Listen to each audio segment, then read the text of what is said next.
जोंनि दानि सरकाराव थाबाय थानाय मानगोनां CM सार प्रमद बर' बिथांनिसिम गोसो गोरबोजों रोजा रोजा साबायखर बावनानै खुलुमनाय बावहरदों।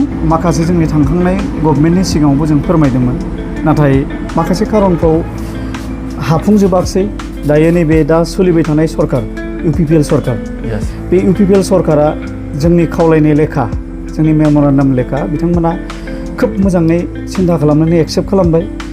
दिनैनिफ्राय माखासे बोसोर सिगाङावनो जों खोब मोजाङै सिन्था खालामदोंमोन जे जोङो बर' सिनेमा जगतखौ जुदि गोजौआव लांनोब्ला जोंनो सिनेमा हलनि गोनांथि दङ।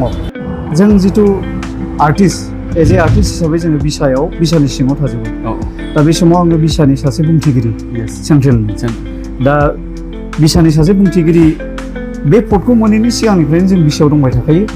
दायो बे पदआव दङ। दा बिनि सिगांनिफ्रायनो जोङो माखासे माने सान्थौ लाबोबाय थादोंमोन बिसानि गेजेराव। दा बेयो जाहैबाय जोङो बर' सिनेमा जगतखौ बोरैहाय गोजौ लेभेलाव लांनो हागोन, एबा गोजौ लेभेलाव लांनो थाखाय जोंनो मानि गोनांथि दं। दा ओरैनो थोंजोङै बुंनो थाङोबा थाखा फैसानि गोनांथि दङ, बेखौ जों बुंनांगोन। दा थाखा फैसाया माजों फैगोन, दा बेखौ सिन्था खालामनानै जोङो दिनैनिफ्राय माखासे बोसोर सिगाङावनो जों खोब मोजाङै सिन्था खालामदोंमोन जे जोङो बर' सिनेमा जगतखौ जुदि गोजौआव लांनोब्ला जोंनो सिनेमा हलनि गोनांथि दङ।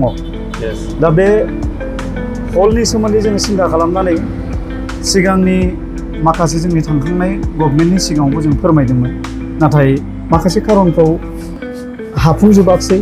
दायो नैबे दा सोलिबाय थानाय सरकार UPPL सरकार, बे UPPL सरकारा जोंनि खावलायनाय लेखा, जोंनि मेम'रेन्डाम लेखा बिथांमोना खोब मोजाङै सिन्था खालामनानै एक्सेप्ट खालामबाय।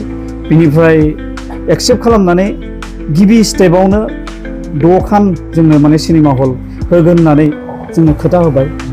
दा बे खोथा होनाय मथे अलरेडि गंसे सिनेमा हला नै दाखालि थांनाय साननैसोनि सिगाङाव अपेन जाबाय।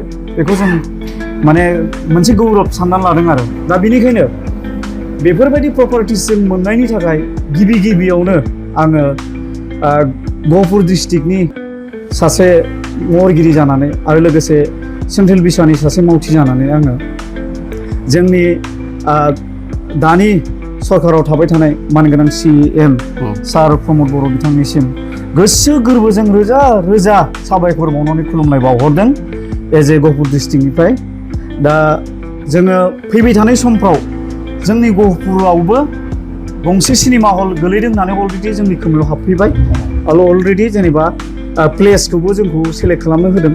दा बे मथे जोङो सेलेक्ट खालामनानै अलरेडि साबमिट खालामनाय जाबाय।